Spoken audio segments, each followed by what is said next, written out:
Bana, kwa majira ya huku tulipo tayari jua limeshazama. Watu wamepata iftari zao nzuri mara baada ya mfungo wa 18 kwa 17. Tunazungumza leo ikiwa ni tarehe 18 mwezi wa 3 mwaka 2025.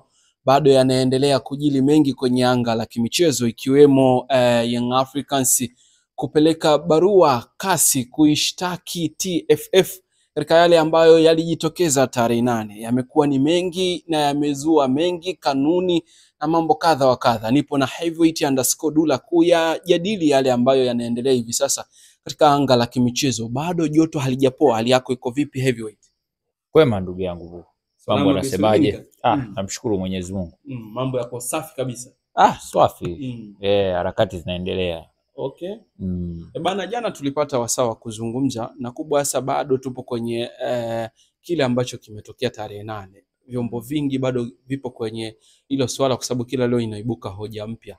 Young Africans wamechukua hatua moja mbele sasa ya kwenda kasi kuishtaki TFF. Katika hili Yanga wanaweza kupata haki yao ya kile walichokikosa ndani ya shirikisho la mpira wa miguu Tanzania? Of course sasa hapo inategemea kwa sababu mimi kwa mfano kama mimi ukiniuliza Yanga wao wanaenda kasi kumshtaki nani? Kumshtaki Simba labda ambaye aligomea mchezo, kuwashtaki labda TFF kupitia wale Skaria maybe, au kuishtaki bodi ya ligi. Yaani wao wanaenda kumshtaki nani? Kwa hata kwa upande wangu mimi sioni kama kuna mantiki ya kufanya hivyo, kwa sababu kwanza pale wataenda kujiingiza gharama za bure, kwa sababu mainly wataenda kutoa, unajua usimamizi wa kesi, unavopeleka kesi kuna cost lazima ulipie, na kuna gharama zote ambazo zinahusiana na usimamiaji wa kesi utabidi uzikave wewe mwenyewe. Kwa hiyo zile gharama wataenda kuzitoa for nothing, kwa sababu mwisho wa siku ile kitu wanachokitaka cha pointi 3, kwa sababu wao msimamo wao wamesimamia kwenye pointi 3. Sasa pointi 3 utazipata vipi wakati bodi ya ligi ambayo ina mamlaka ya kuhairisha mchezo kikanuni kulingana na sababu ambazo zipo ndani ya kanuni ikiwemo dharura ya aina yote imeamua kughairisha mchezo? Sasa utaenda kuishtaki bodi ya ligi. Haya, unasema unataka pointi 3. Unataka pointi 3, ulipata procedure gani ya kuweza kupewa pointi 3?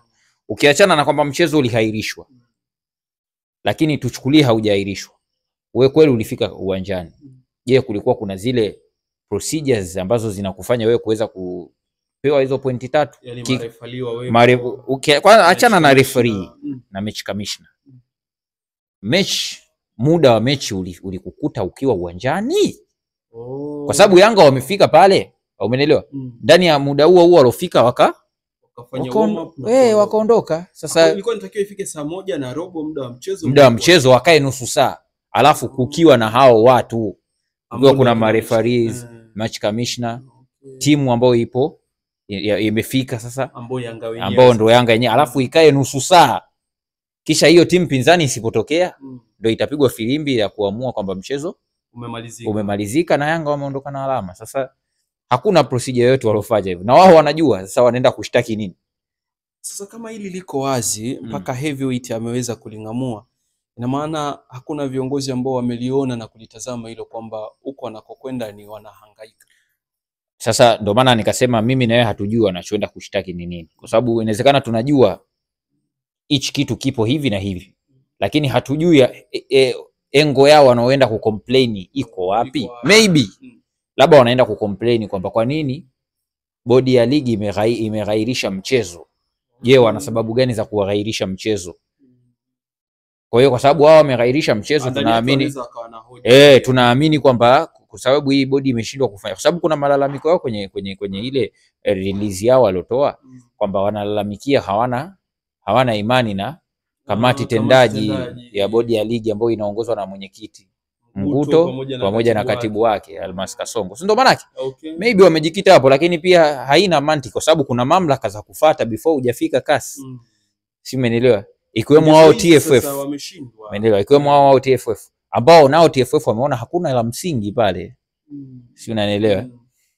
Kwa hivyo kwa upande wangu mimi sioni kama kuna kitu ambacho kitaamuliwa, lakini kama focus ni kwenye pointi 3 hawezi kupewa, na kama hawezi kupewa na wao Yanga wanajua, kwa nini wasinge focus na kujiandaa kwa ajili ya huu mchezo kipindi ambacho utapangwa tena ili waendelee kujiweka kiutayari wa mchezo, tofauti na kutengeneza hizi blanda ambazo maybe zinaweza zikafanya wachezaji waamini mchezo huu haupo, alafu wakajikuta wakakutana nao kama surprise tena. Lakini wao si bado wana ule msimamo kwamba hiyo tarehe itakayopangwa wao hata usikanayo. Bas, very good. Itatumika kanuni ya kuwahukumu kulingana na timu ambayo inagomea mchezo, ambayo ni pamoja na kulimwa faini au kushushwa daraja na mpinzani kupewa alama 3. Very simple and clear. Kwa hiyo kama wanataka kufikia huko sawa, na kwa sababu ukijaribu kuangalia ile tatizo linavyoenda Jafe, utaona hata wale Skaria amechukizwa, ambaye ndo rais wa TFF.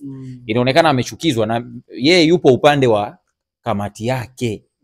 Yani yeye yuko upande wa kutetea maslahi ya kamati yake pamoja na bodi ambayo inaendesha ligi kuu, inaongozwa na huyo Mkuto pamoja na ndio maana akawaambia, kwani hao viongozi wa Yanga hawana kasoro mpaka washinikize viongozi wangu wajiuzuri? Na maana tayari yeye ana protect wajumbe wake waliokopo chini yake. Sasa tafsiri haraka haraka ni kwamba wewe unashindana na mamlaka. Kwa hiyo Yanga hapo anashindana na mamlaka ambao ndo TFF. Sasa unaweza ukashindana na mamlaka?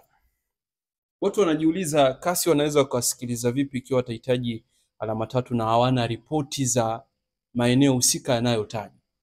Ndo hapo sasa hata mimi najiuliza hivyo hivyo, kwa sababu lazima kuwe kuna procedures pamoja na vielelezo. Unavyoenda kupeleka kesi, sio tu kasi, kokote umeibiwa kuku, lazima uwe na vitu ambavyo vitawafanya wale wanaosikiliza kesi yako waweze kupata solution.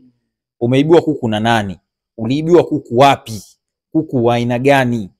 Umeelewa? Majira ya saa ngapi? Sasa wewe hujui chochote. Mimi nimeibiwa kuku tu, kuku wangu simuoni. Hujui, huna detail yoyote. Huna kielelezo chochote. Hujui unachotaka ni nini. Sasa umeibiwa, unataka nini? Unataka kuku wako, unataka akamatwe aloiba, unataka nini? Hujui. Ndo kama Yanga kwamba wao wanaenda kulalamikia nini? Mechi ilikhairishwa. Uwanjani sawa ulifika, haukufika muda wa mchezo. Hakuna match commissioner, hakuna mareferees, hakuna coordinator, hakuna chochote. Sasa unataka nini? Sio unataka nini? Haya, unalalamikia una imani na bodi. Wewe kama nani? Yaani unalalamika hivyo kama na kwa sababu mechi imeghairishwa. Kumeghairishwa kikanuni kwa sababu kuna kanuni ambazo zinaelezea dharura, ikiwemo mambo ya kiusalama na vitu kama hivyo. Yeah. Kuna andiko linapita kwenye mitandao ya kijamii la makamu wa rais wa Young Africans Arafat Haji. Sio kama umekutana nalo hilo kwenye mitandao. Of course limekaa kimafumbo, ni kama vile amezungumzia maji yalotulia yana kina kirefu. Design kama anamaanisha taasisi yake ambayo ndo Yanga. Sasa yeye si makamu wa rais bwana. Kwa lugha ya picha pamoja na kujaribu kuunganisha matukio, tunapata kwamba anamaanisha Yanga wametulia, kiuhalisia hawajatulia, wanahenya. Sasa ndo kama hivyo, mitandao yote mijadala ipo kwao. Simba umeona wanaongelewa kwenye hili sakata. Sababu Simba ndo kaleta yote haya. Nani kaleta yote? Kwa sababu Simba hajapeleka timu, hakuamka tu asubuhi akasema sipeleki timu. Kwani aliamka tu asubuhi akasema sipeleki timu? Sikulitokea jambo. Sasa ndo hicho nasema, baada ya lile jambo Simba wametulia kimya. Hawajazungumza chochote. Kwa hiyo ina maana ambaye hajatulia ni Yanga. Kwa hiyo hilo andiko la rais, makamu wa rais Arafat, ni kwamba halijakaa kiuhalisia, kwa sababu Yanga wana Manara kaongea, si anawakilisha Yanga. Umeelewa? Yanga wenyewe wametuma barua, sio nini. Of course mpaka anaongea yule ni mtu mwenye ushawishi, ameshawahi kuhudumia Yanga kama sehemu ya eneo la digital. Kwa sasa kwenye idara ya habari ya Yanga. Sasa si hatuwezi tukasema kama mwakilishi eneo zito kidogo, pengine labda ni kiongozi. Ni mtu mwenye ushawishi pale Yanga. Na mimi kwa upande wangu nakwambia kitu kimoja, jua hizi klabu kuna vitu ukiwa ndani ya uongozi unabanwa usiviseme. Sio, unanielewa? Kwa muda mwingine wanatafuta mtu ambaye yupo nje anayeweza kuvisema, lakini mwenye ushawishi ambao wanaweza wakampenyezea zile ajenda zao azitoe. Sio, kwa sababu Manara tayari ana jina, ana ushawishi, anafahamika, anajulikana. Automatically viongozi wanaweza wakatumia advantage ya hilo jina na kumfanya kama mtu wa nje, ili awe wanamtumia kama silaha yao ya pembeni, kwamba huyu awe anatoa ajenda zetu ambazo tunazitaka. Unaona kama anamshinikiza Hersi, tunakuomba sisi wanachama itisha mkutano wa wanachama, sio hivi na hivyo. Kwa wao wanapitia, wanaona reaction ya watu wanasemaje. usipeleke timu hataki kucheza sio na nini. Unajua hizi timu zimetengenezwa ili watu wacheze. Huku kujificha ficha kwenye kanuni, sijui huyu kafanya nini, hatuchezi mchezo sio nini. Hiyo ni kutaka kujificha tu. Lakini hizi timu zimetengenezwa ili watu wacheze. Yaani mimi nataka nione Yanga na Simba wanacheza, mimi nataka niwaone wanacheza. Na sio mimi, mdau wa mpira yoyote, shabiki wa Yanga anataka aone Yanga inacheza inamfunga Simba, shabiki wa Simba anataka aone Yanga inacheza anamfunga Simba. Umeelewa? Kwa hiyo ndo kilichokuwepo. Kwa hiyo ikitokea kuna sababu hata kama mshabiki oya anaunga mkono, nakwambia tutachezi na nini. Lakini ile ladha yenyewe ya dabi ndo kilichotufanya tupende mpira. Hizi kanuni ni kwa ajili ya kushape vilabu. Lakini sisi tunachokiangalia ni kwamba tunataka tuone flavor ya mpira. Sasa we dabi yenyewe kwa mwaka inaweza ikapatikana 1-2. Alafu bado still isiwepo. Unaelewa? Mechi imehairishwa. Sawa, mechi imehairishwa. Kubalini kwamba mechi ilihairishwa na bodi yenye mamlaka ya kufanya hivyo na itapangiwa tarehe nyingine. Na si jambo la kwanza kutokea.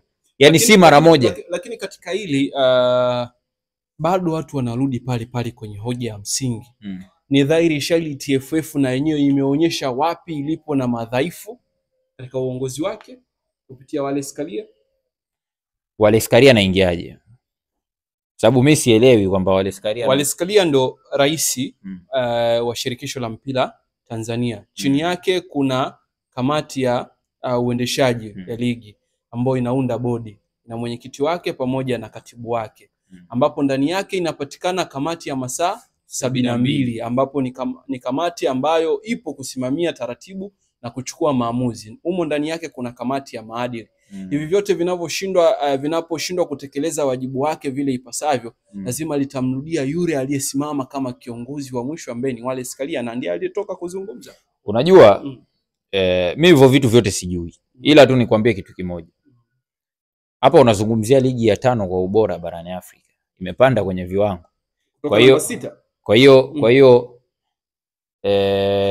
unavozungumza hivyo unabidi uelewe kwamba hizo kamati ambazo umezitaja pamoja na safu ya timu ambazo zinafanya utendaji wa kuipeleka ligi mbele ndio zimechangia kwa upande kwa namna moja au nyingine. Sasa wewe unawezaje kuja tu na kuanza kuwashambulia na kusema kwamba hawajafanya kazi nzuri eti kwa sababu limetokea tukio la dabi?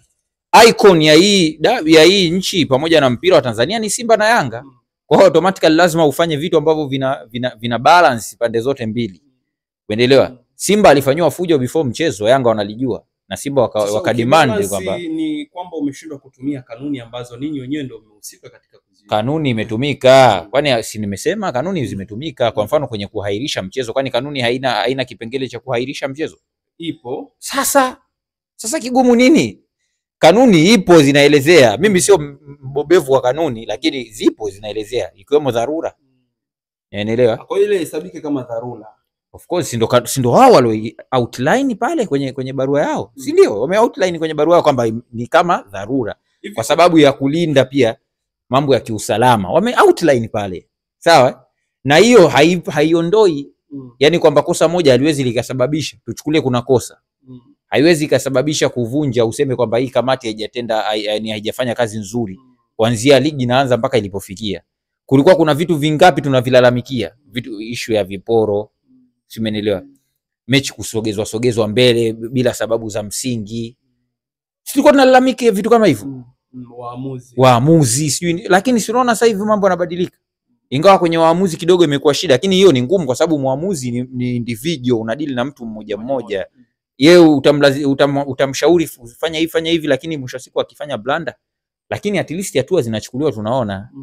Umeelewa? Kwa hiyo hii inaonekana kuna vitu kila wanavogundua kuna leakage wanarekebisha. Umeelewa? Waligundua kwamba kuna issue za viporo zilikuwa zinalalamikiwa miaka nenda rudi. Lakini kwa sababu pia vilabu vyetu havikuwa na utaratibu wa kufika mbali kwenye hatua za michuano ya kimataifa. Kwa sababu sasa hivi vishaanza kuzoeleka kule, ratiba zinakuwa zinajisolve. Simba alikuwa na kiporo kwa sababu Dodoma Jiji walipata madhara, walipata ajali, si ndio? Kwa hiyo kwenye engo hiyo ya ratiba wamewekwa fresh. Simenelewa. Wamekuja kusolve issue ya waamuzi. Waamuzi walikuwa wana changamoto nyingi sana. Lakini sasa hivi kidogo angalau bado kuna shida, lakini uwezi ukasema kwamba itasolviwa 100% kwa sababu hata huko barani Ulaya ambapo waamuzi wanaaminika ni wazuri, bado wamepewa usaidizi, video assistance. Maana assistance ni msaidizi, anakusaidia wewe. Wewe unaamini mwamuzi wa Ulaya mzuri, lakini anasaidiwa na video, maana akareview tukio